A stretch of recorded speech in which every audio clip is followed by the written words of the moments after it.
on nous a répété la même chose toute notre vie. Gagne plus d'argent et tu seras heureux. Alors j'ai écouté, j'ai trouvé un job qui payait un salaire colossal. Et vous savez quoi? Ça a été la pire période de ma vie. En 2017, je bossais en Australie dans les mines d'or avec un très très gros salaire, mais j'avais une vie absolument misérable. Et c'est à ce moment-là que je suis tombé sur ce livre et il a complètement détruit tout ce qu'on m'avait appris sur le travail, sur l'argent et sur la liberté. Alors aujourd'hui, on va décortiquer les vrais principes du livre La semaine de 4 heures. Et oui, le titre semble trop beau pour être vrai, c'est un peu scammy d'ailleurs. Mais est-ce que c'est possible? Absolument. Mais est-ce que ça va marcher pour tout le monde? Absolument pas. Et c'est exactement ce qu'on va clarifier aujourd'hui. Donc avant d'aller plus loin, laissez-moi me présenter rapidement. Je m'appelle Tony Rouget et j'aide des coachs et des formateurs à générer entre 5 et 15 000 euros par mois grâce à une offre premium. Et vous allez voir tout au long de cette vidéo pourquoi ce livre a complètement transformé ma manière de voir le business en ligne. Donc commençons par le début. En 2019, j'ai 24 ans, je débarque en Australie pour bosser dans les mines d'or et le salaire, il est absolument démentiel. Donc sur le papier, j'avais réussi. Mais je me levais chaque matin avec la boule au ventre dans un environnement toxique à faire un boulot qui n'avait aucun sens pour moi. Et j'avais beau me répéter dans ma tête, mais tu gagnes tellement d'argent, mais ça changeait rien. J'avais juste échangé ma vie contre un salaire. Et dans cette mine d'or, avec mon compte en banque plein mais le cœur vide, c'est là que j'ai pris conscience de quelque chose. C'est que l'argent, ça suffit pas. Et ce qui compte, c'est d'avoir un sens à ma vie. Et Tim Ferriss, il appelle ça les nouveaux riches. Et c'est pas riche en argent seulement, mais c'est riche en temps et en mobilité. Et donc en 2021, j'ai tout quitté. J'ai lancé mon école de musique en ligne, Tony Guitar. Et au début, je gagnais beaucoup moins. Mais j'étais aligné, je faisais quelque chose qui transformait la vie de mes élèves. Et c'est grâce à ça que j'ai compris le principe du high ticket que j'avais mentionné tout à l'heure. Au lieu d'avoir besoin de 350 clients à gérer, j'en avais besoin de 2-3 par mois. Mais je vendais une transformation réelle avec une valeur qui est beaucoup plus haute. Et donc résultat, je pouvais travailler moins et gagner beaucoup plus. Et c'est exactement la philosophie de ce livre. Alors comment ça fonctionne? Tim Ferriss pose une question toute simple dans le livre. Qui est plus riche? C'est Bob qui vit en Thaïlande et qui gagne 15 000 euros par mois? Ou est-ce que c'est Bertrand qui gagne 50 000 balles par mois et qui vit à Dubaï? Donc vous allez me dire, logique c'est Bertrand parce qu'il gagne 3 fois plus que ce que Bob gagne. Mais attendez, on va creuser un petit peu. Donc Bob, il gagne 15 000 euros par mois, mais il travaille 10 heures par semaine. Donc 15 000 euros par mois divisé par 10 heures par semaine, ça veut dire qu'il gagne 375 euros de l'heure. Alors que Bertrand, lui, il gagne 50 000 euros par mois, il travaille 80 heures par semaine, donc il gagne 155 euros de l'heure. Donc en revenu relatif, Bob, il est 2 fois plus riche que Bertrand. Mais ça ne s'arrête pas là. Maintenant, vous avez vu où il vit. Bertrand, il habite à Dubaï pour son job, pour flexer, pour poster des stories sur Instagram. Et s'il veut sortir au restaurant, ça va lui coûter 200 balles. Et pour avoir un appartement décent, ça va lui coûter 3000 balles par mois. Et surtout, il bosse 80 heures par semaine, donc il a absolument aucune liberté. Alors que de l'autre côté, on a Bob, lui, il vit en Thaïlande, il travaille en ligne, il peut payer des restaurants à sa copine, ça va lui coûter 15 balles, il peut se payer l'appartement de ses rêves avec une vue sur la plage, ça va lui coûter 600 euros par mois. Et surtout, il travaille 10 heures par semaine. Et le reste de son temps, il peut vivre.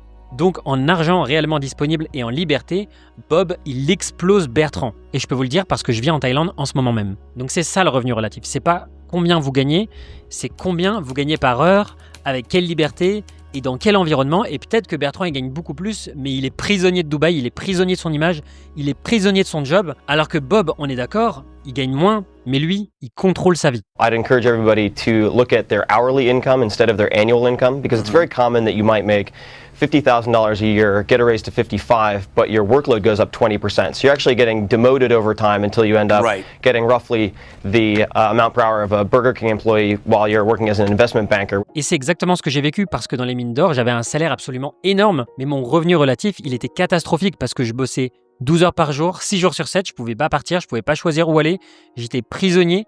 Et donc quand j'ai lancé Tony Guitar en 2021, au début je gagnais beaucoup moins, mais mon revenu relatif, il a explosé. Pourquoi? Parce que je choisissais où, je choisissais quand et je choisissais comment je travaillais. Parce que je faisais quelque chose qui avait du sens et parce que mon temps, il m'appartenait enfin. La leçon numéro 1, arrêtez de comparer les salaires et demandez-vous combien par heure, avec quelle liberté et dans quel environnement. Maintenant, vous allez me dire, oui Tony, c'est cool ton histoire, mais moi je peux pas faire ça, c'est pas pour tout le monde. Et vous savez quoi? Vous avez raison. Est-ce que c'est possible de le faire? Absolument. Est-ce que la plupart des gens vont y arriver? Absolument pas. Mais en même temps, c'est pareil pour développer des bonnes habitudes, c'est pareil pour devenir un maître de vos réactions émotionnelles.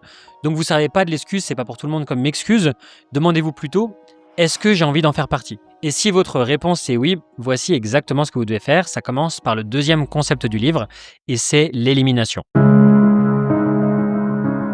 Maintenant, la question que vous vous posez, c'est « Ok Tony, mais comment on fait pour avoir un revenu relatif élevé ?» Et c'est là qu'intervient le principe le plus brutal du livre, c'est l'élimination. Tim Ferriss parle de la loi de Pareto ou le principe du 80-20. L'idée, c'est que 20% de vos actions génèrent 80% de vos résultats. Ça veut aussi dire que 80% de ce que vous faites ne sert presque à rien. Et Tim Ferriss raconte l'histoire d'une organisation qui était ultra performante.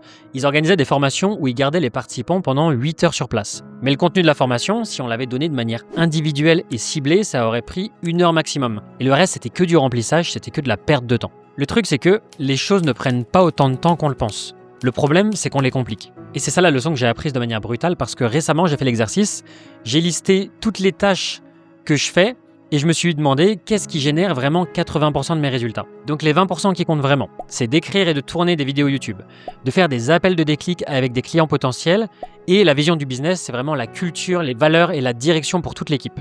Et ce que j'ai complètement supprimé, c'est tout ce qui est inbox zéro, donc les emails et les messages, tout ce qui est prospection manuelle, tout ce qui est réunion des membres de l'équipe à faire en one-one chaque semaine, et tout ce qui est tâches administratives parce que je déteste faire ça. Mon business ne s'est pas effondré du jour au lendemain, au contraire, les résultats ont augmenté, et c'est exactement ce que raconte Tim Ferriss dans le livre. Leçon numéro 2, donc listez toutes vos tâches, identifiez les 20% qui génèrent 80% de vos résultats, et supprimez tout le reste vraiment. Maintenant, vous allez me dire, Tony, c'est bon, j'ai supprimé plein de trucs, mais il me reste quand même du boulot, je fais quoi du coup? Eh bien, la réponse, c'est que vous allez déléguer. Et c'est le 3e principe du livre, c'est l'outsourcing. Et donc, ma première expérience en délégation, c'était sur le montage vidéo sur cette chaîne YouTube justement. Et au début, j'étais convaincu que je devais tout faire moi-même. Je me disais, il n'y a personne qui peut faire aussi bien que moi. Donc voilà comment je faisais un peu. L'enregistrement de la vidéo, ça me prenait 1 heure. Et le montage, ça me prenait 10 heures. Donc vous voyez le problème, je passais 90% de mon temps à faire du montage. Mais où est-ce que j'avais le plus de valeur ajoutée? C'est sur le contenu et c'est sur l'enregistrement. Et donc j'ai décidé de complètement déléguer la partie montage. Au final, j'ai fait un calcul, je pouvais payer quelqu'un pour faire le montage pour moins de 5% de ce que la vidéo allait me rapporter à la fin. Et donc avant, je bossais toute la journée, 7 jours sur 7 pour sortir une vidéo. Aujourd'hui, je passe juste 2-3 heures par semaine à écrire et à enregistrer mes vidéos et le reste est complètement géré. Donc si quelqu'un fait 80% du boulot aussi bien que moi, ça me libère 100% de mon temps. Mais, et c'est important, comment s'est passée ma première tentative de délégation?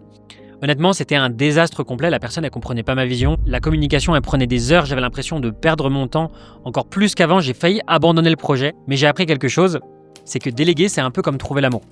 Vous tombez pas sur la bonne personne du premier coup, faut chercher, faut tester, faut itérer, et il y a beaucoup de gens qui abandonnent après le premier échec, ils se disent la délégation c'est pas pour moi, mais en réalité, ils n'ont pas encore trouvé la bonne personne avec qui collaborer sur le long terme. Donc, quoi qu'il arrive, vous allez apprendre quand vous déléguez, même si c'est pas la bonne personne, et peut-être qu'elle va pas faire le travail correctement, peut-être qu'elle va pas respecter les deadlines, mais dans tous les cas, vous allez apprendre tellement de choses, et surtout, vous allez pouvoir prendre l'habitude de déléguer, même si vous en avez pas besoin tout de suite, parce que les compétences que vous allez développer maintenant, elles vont être inestimables pour l'avenir de votre business et de votre vie.